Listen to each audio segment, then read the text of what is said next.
All right, Momic's on board. We are now recording. Welcome. I hope you have had a fantastic day. If you're somewhere in Europe or Russia or that part of the world, I hope you've been highly productive. I hope that if you're in Canada, you're wiping your eyes and ready to go, and you're in the midst of launching a good week this week. We had a good call with Australia yesterday, and thought I'd share some thoughts as by way of review on the 7 habits of highly effective people. We cannot get together for a few hours in Leeds. Some of you were there live, some of you weren't, but you can't really hear that stuff for the first time and actually absorb it fully. So I'm going to just go through probably this week and next week, just a light review of some of the more salient points. And I would love for you to have your notes out, refer to your notes, and when we finish and wrap up in just a few minutes, I would love for you to actually go back through and discuss for a few minutes before you head home or before you start making calls what we talk about, okay? That would be really smart, because the only way to actually learn things is to not just expose yourself to them, but actually reflect. And you know from listening to Covey, he is a big reflector, right? He enjoys reflection, and so does Maxwell. So let's take time to do that when we're finished. So a few big points that I think I thought were takeaways from listening to the original Stephen Covey was this. If it's right there in your notes, you see a clock and a compass, and you have to ask yourself, is my life aligned with the compass, like heading in the right direction, what he would call true north, or is it more the clock? Ticking off boxes, being efficient, making sure I get my stuff done, you know, a very linear life. I would contend that the compass is the way forward. You also, I think in your notes, if you attended, you had a little Venn diagram. You guys remember Venn diagrams from algebra class? And we had 3 circles that sort of intersected and overlapped. And I think this is important to think about, especially if you're new to the business, is that first we make our habits, and then our habits make us. Now, let's talk about habits. Where do they come from? 3 circles. 1 circle is knowledge. What to do and why you're doing what you do. You have to know what you're doing to do well, so you have to have knowledge. Another circle is skills. Skills. Your skills are your how to do what you do. And then the 3rd circle, which intersects, is desire. Your want tos, your motivation. And I've got to say that sometimes my circles were different sizes. They overlapped better or worse. Sometimes I suffered for lack of knowledge. I didn't know what I was doing. Sometimes I lacked skills and I had to watch someone work or observe someone at work. Hey, I've got a dog. Let me get rid of my dog. There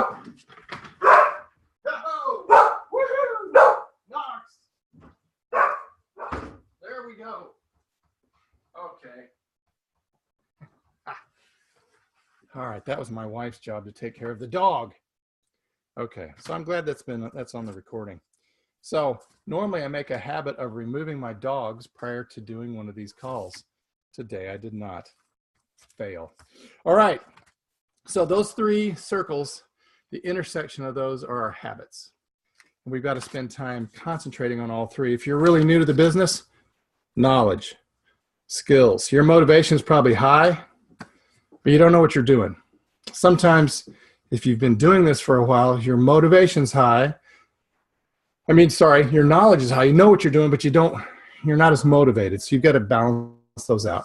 That was a big takeaway. The other thing we talked about with Australia was this whole notion of the inside-out approach. The inside-out approach.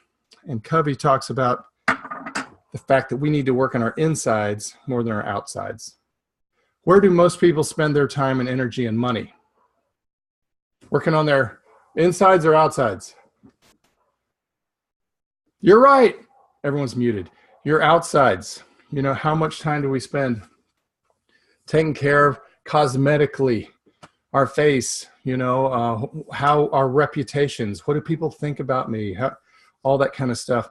But just like that little photograph in your notes where it has an iceberg, with personality is the part that you see above the waterline, and character is all the iceberg beneath the waterline. That's what we need to concentrate on, and that's what Covey recommends that you spend time doing, is working on the inside. Now, Leo yesterday asked an interesting question. He said, how do you work on your character?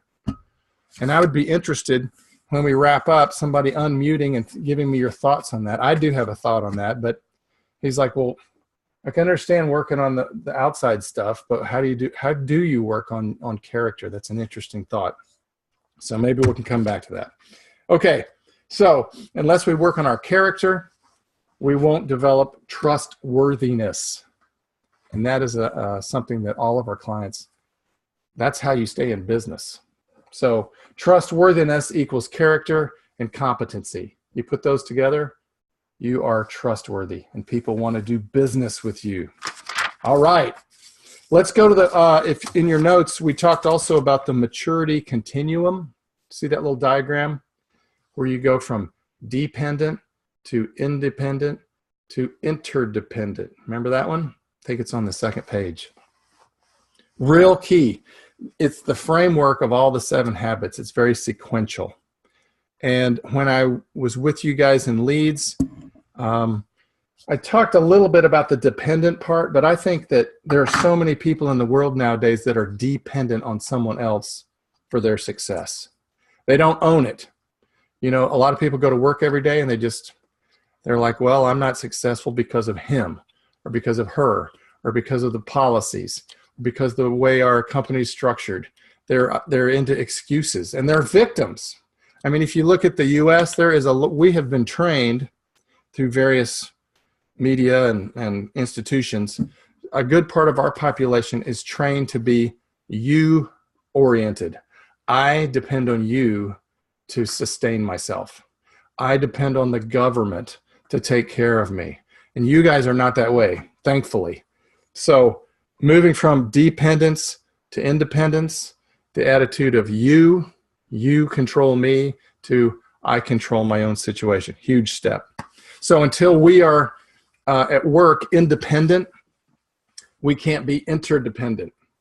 You know, I've only worked in 1 or 2 teams or clubs or organizations where we were truly interdependent, but everybody in your office has to be independent in order to move to the next level and be interdependent.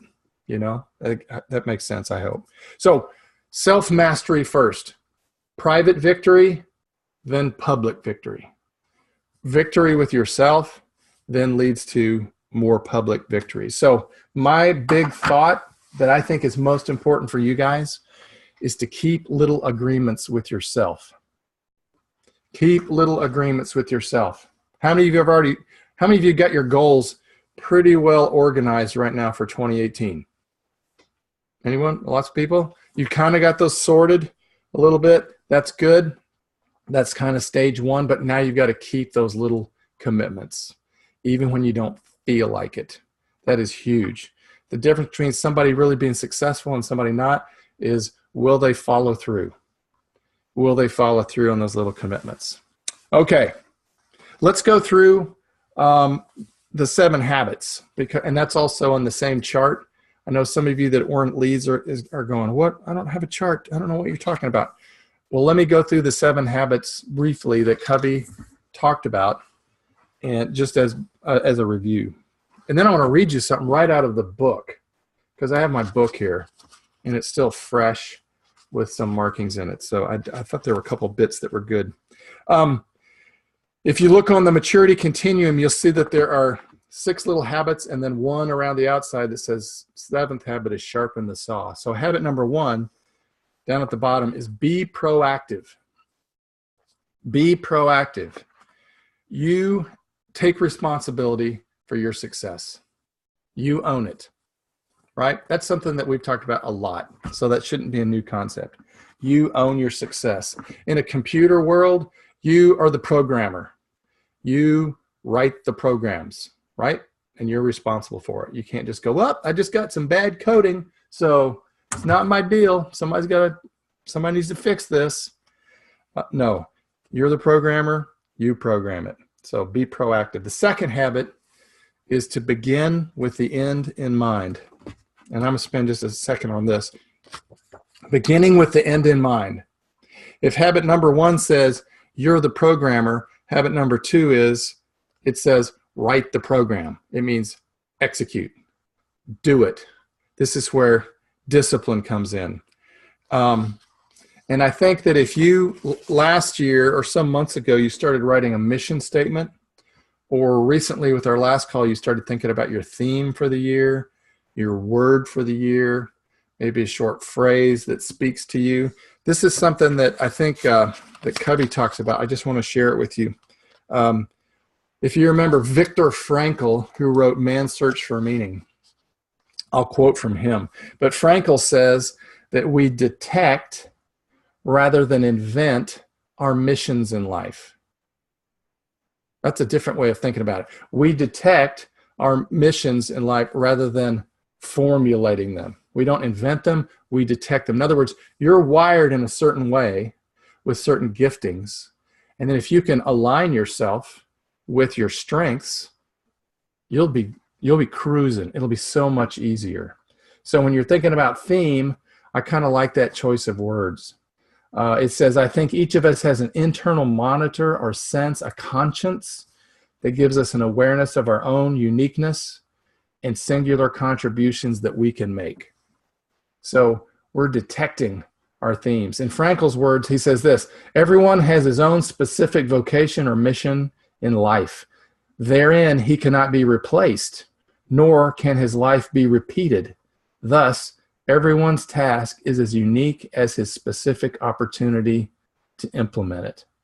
So as you ponder theme, as you ponder mission, as you think about beginning here with the end in mind, what is it? If it were right now, December of 2018 and the year was ending, what type of person have I become? What goals have I achieved? What have I accomplished? How have I contributed? If you could fast forward to December of next year and you could think about, here's the end of this year. And some of you even think bigger. When we were doing goal setting, you wrote down 5-year goals, you wrote down 10-year goals, maybe 20-year goals. I mean, what will LGFG look like in 20 years? Lordy, it could be massive. But we have to begin with that end in mind. We have to create first here and then start following through. And I want to say one thing too, as far as a new idea on this beginning with the end in mind and goal setting. There are 2 types of goals that I recommend that you have. One are outcome goals, so you should write that down. Outcome goals, and many of you have already done that. And the other type of goals are performance goals. Okay? So 2 types of goals. Outcome goals are what most people set and think about when they think about goals. I want to hit 30K a month consistently. I want to book at least 5 meetings a day in turf. These are outcomes. The performance is, what am I going to have to do to have that outcome? In other words, you need to have performance goals to know how you're doing each day. How many contacts do I need to make a day? How many qualified appointments do I need to set per day? You need to know a number and shoot for that, knowing that if you do that, you'll reach your outcome goals. Hope that makes sense. All right. So that's a new way of adding another layer to your goal setting. All right. The third thing he talked about in our third habit is putting first things first. First things first. And that's keeping the most important things first. If you're interested in this topic, which I love, he wrote a book called First Things First. Wow. How germane, how pertinent is that? He wrote a whole book on putting your first things first. And Covey said this, which I really enjoyed and I really thought about when I was in my 20s and 30s, starting a family, trying to keep things in balance somewhat and really working hard and traveling a lot. He said the main thing is to keep the main thing the main thing. Yes. Dimitri is actually moving his lips to those very words because he knows that. You've got to keep the main thing the main thing. Because if you don't keep the main thing, then you start veering off on other non-main things and you have troubles. right? And you've seen people who got way off track, off schedule in life, or just completely imbalanced. So figure out what's your main thing. What is my main thing? What if you don't have a center, then change really rocks your world. Anytime there's a change, you're like, oh my gosh. But that's what that compass is about. What is my internal compass? Mine is aligned with God. That's kind of my orientation. That may not be yours, but that keeps me centered and moving in the right direction according to what I would call true, like capital T, true north, not just something I chose to make up that particular month. All right, first things first. Fourth habit is think win-win. Think win-win. The habit of mutual benefit. You know, when I worked previously with a different organization, a lot of times we didn't think win-win. We thought that if you had a pie, and we talked about, Dimitri talked about this in his final talk about scarcity mentality versus the abundance mentality, right? I mean, the scarcity mentality is if you get recognition, that takes away from me. Or if you get business, that might take business away from me. Like it's a zero-sum game. There's only so much, so you got to grab as much as you can of the pie. That's a scarcity mentality. And in the one organization I was with, that was very prevalent. People didn't share information. They didn't want to share ideas, because if I shared my best stuff with someone else, guess what? They might get good at their job. Oh no. And so that's not an abundance mentality. Says there's plenty for everybody. And so be sure to share your information, to share everything. Think, how can I benefit someone else? How can I share knowledge? How can I recognize people that need it? It's a great thing. Okay, habit 5 is seek first to understand, then to be understood. Seek first to understand someone, then to be understood. What that simply means is to diagnose first and then a prescription. With your clients, you diagnose first, then you say, here's how I can be of service, right? You find out their needs. You find out what they desire. My wife, as a physician, if she sat down with a patient, maybe you've been to a doctor like this, where they were like just ticking off the patients. They're just flying through. They walk in the room. They say, how are you? And you go, well, I've got this little cough. And they go, okay, great. Here's a prescription. There you go. Go see the drug. You're like, what? You walk in and they're like, okay, what's wrong? Really? They listen for 5 seconds. They interrupt you. And then you drop your pants and they give you a shot in the butt. That's not fun, right? So we want to we want to diagnose first, and then we want to prescribe. So we want to seek first to understand someone else's perspective, and then explain what we have to say. There are no classes I ever took in school on listening. I was in listening seminars sometimes, rarely at a business meeting, but that is something that is so useful to practice. Some of you are really good at it. Some of you are very present when we talk. Some of you, especially when you're busy, you get distracted. And how many of you have spent time with someone who's been distracted when you're with them? And how does it feel? Like, wow, my time is not that important. So this is the hardest thing, I think, for we humans to learn, is to sit and actually listen to someone and to ask them questions and care about their answers. You know, how many times did I spend time conferencing somebody and I already knew that what they were going to say ahead of time. You know, it's like, oh yeah, I've heard this before, rookie. So let me just go ahead and tell you the answer. Don't even finish your paragraph. You're wasting my time. Here's the answer. Bad. So I can talk about this at length because I was bad at it. So practice listening. All right. Habit 6 is synergize. And that's just working with others that have differences. Valuing differences instead of being annoyed by differences. Real key. And then the one habit that I think that, well, they're all important, but this one's real important to you if you're working really hard and putting in some long hours, and that is the habit that encircles all the others, and that's sharpening your saw. Sharpen your saw. How do you do that? Now, he told the story about production and production capability. You've got to guard your ability to produce. He used the analogy of the goose and the golden eggs, if you recall being in Leeds. But the saw aspect, that metaphor comes from just a simple story, which makes perfect sense. If you can imagine a woodsman out in the forest who has one of those long blades, and he's working on sawing down trees. He's a logger, right? So he's going at it, sweating, working hard. And a fellow logger came up to him, watched how hard he was working, and said, you know what? If you would take a few minutes, stop sawing, remove the blade, and sharpen the blade, you'd be able to cut through those trees twice as fast. And the guy, sweating, said, what? I don't have time. I got to cut down these trees. So we are the same way. We sometimes get so busy, we neglect all kinds of stuff. We neglect taking care of our cars, maintaining those. We neglect our intellect. We stop reading. We neglect eating right because you're like, oh my gosh, my calendar's so full today. I'm in turf. I don't have time to eat right. I'm just going to grab a fast food something. I'll slam a McDonald's. And over a course of time, that can be a bad habit. As you know, you don't take care of your body. You don't work out. So sharpening the saw is a pain in the butt if you're trying to build your business.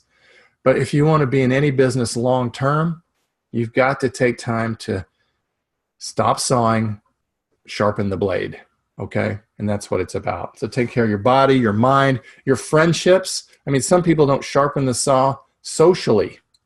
They're just like, you know, I've just got tunnel vision for my job, and that's all I do, and that's all I see, and that's all everyone that knows me, that's all I talk about when we go out. And they're like, eeh, she's really gotten weird. That's not good. So socially, you need to sharpen your saw. Emotionally, you need to do that. You can neglect relationships with your family or your partner, or neglect your spouse. You know, I've certainly been there, just being busy. Busyness can really take away from life quality. So let me recommend you sharpen your saw too. So let me give you a couple questions just to think about. One is, if you go through those 7 that we just listed and you ask yourself, either do I or am I in front of each of those 7? That would be a smart thing to ask yourself and talk about in your group. In other words, am I proactive? Do I own this? Do I begin with the end in mind? Am I putting first things first?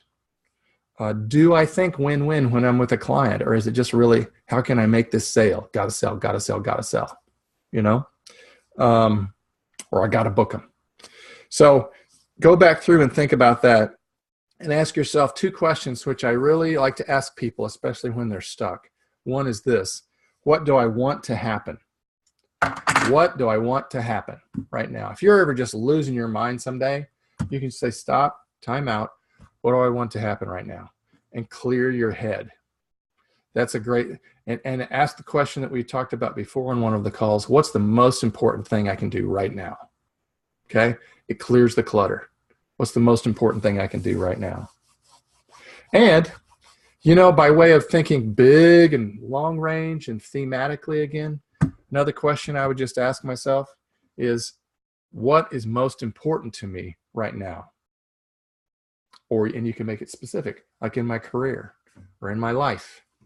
What's most important to me now? And the answer, that whatever comes out that list, those are your values.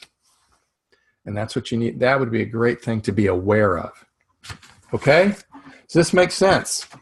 Nod your heads. Good. Eddie says yes. In Brussels, yes, it makes sense. Good. Well, this stuff isn't revolutionary and it's nothing new. I'm telling you things you know, but it's always good to rediscover and think about and reflect on stuff that makes us kind of slow down just a little bit. Because if we don't, we can just run ragged with our unsharp saw, running into the woods with our saw. Woo! Let's start cutting things. Yeah. And we become very ineffective and blunt and dull, just to use my saw analogy to its fullest extent. All right? So things to think about. I want you to, if you've been part of the leads crew and you have notes to this, then take a couple minutes, if you're not running out the door or jumping into calls, to talk about, what did this mean to me? Leo asked a great question. Like I said at the beginning, how do I work on my character? That might be something to talk about as a group. How do you work on character? And I'll give you a hint. I think it starts with self-awareness.